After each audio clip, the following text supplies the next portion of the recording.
Hello everyone, welcome to my new mini vlog. I hope you all are doing well. तसं तर मी बरेचदा साडी घालते, पण आज का बरं घातली असेल, काय विशेष कार्यक्रम असेल ते तुम्हाला व्लॉग मध्ये समोर दिसणारच आहे. नाश्ता वगैरे केला, मी निघाली शाळेत.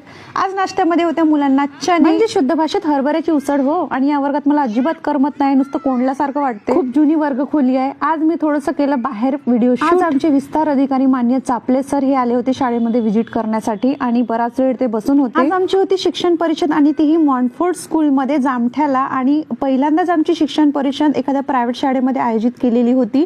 या शाळेचा परिसर इतका सुंदर आहे, कधी कधी वाटते या प्रायव्हेट शाळा बघून जर आपल्या झेडपीच्या शाळा इतक्या सुंदर असत्या तर, सगळ्या सोयी सुविधा उपलब्ध असत्या तर. आमचे केंद्र प्रमुख श्री सव्वालागे सर यांच्याकडे 3 केंद्रांचा प्रभार आहे, त्याच्यामुळे एकत्रित 3ही केंद्रांची शिक्षण परिषद घेण्याचं त्यांनी आज मॉन्टफोर्ड हायस्कूलमध्ये ठरवलं. निघालो इथल्या ऑडिटोरियम मध्ये, जिथे आमची शिक्षण परिषद आयोजित केलेली होती. सुंदर मजबूत बांधलेल्या इमारती, असा भव्य दिव्य परिसर, आणि सगळं काही सुसज्ज आणि व्यवस्थित. असं जर झेडपीच्या शाळांचं असतं तर किती छान झालं असतं. राजस्थान मधल्या झालवाड जिल्ह्यामध्ये एका शाळेचं जे छत कोसळलं, त्याच्यामध्ये शिक्षकांना दोषी ठरवण्यात आलं, परंतु ते पूर्णतः चुकीचं आहे.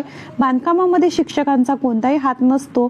वरून जे अनुदानित आहे त्याच्यात किती जणांचा वाटा असतो, आणि काय असतं, आणि कोणत्या दर्जाचं बांधकाम केलं जातं ते त्यांनाच माहीत. पाहुण्यांचा स्वागत सत्कार झाला, त्याच्यानंतर नाश्ता सुद्धा होता आम्हाला इथे, आणि खूप सुंदर आज शिक्षण परिषद परक आणि न्यास या विषयावर आयोजित करण्यात आलेली होती. आजकाल शिक्षणामध्ये आकलनाला खूप महत्त्व दिलेलं आहे. जे तुम्ही शिकवता ते विद्यार्थ्यांना कितपत समजलं, आणि ते आपल्या व्यवहारामध्ये त्याचा उपयोग किती करतात, या सर्व गोष्टींना आजच्या अभ्यासक्रमामध्ये महत्त्व आलेलं आहे. शेवटी शिक्षण परिषद संपली, आणि सगळ्यांनी आम्ही मिळून ठरवलं की एक छान मस्त फोटो काढायचा या शाळेमध्ये. आजसाठी बस एवढंच. तर फॉलो करायला विसरू नका. तर मग काय, भेटूयात की पुन्हा.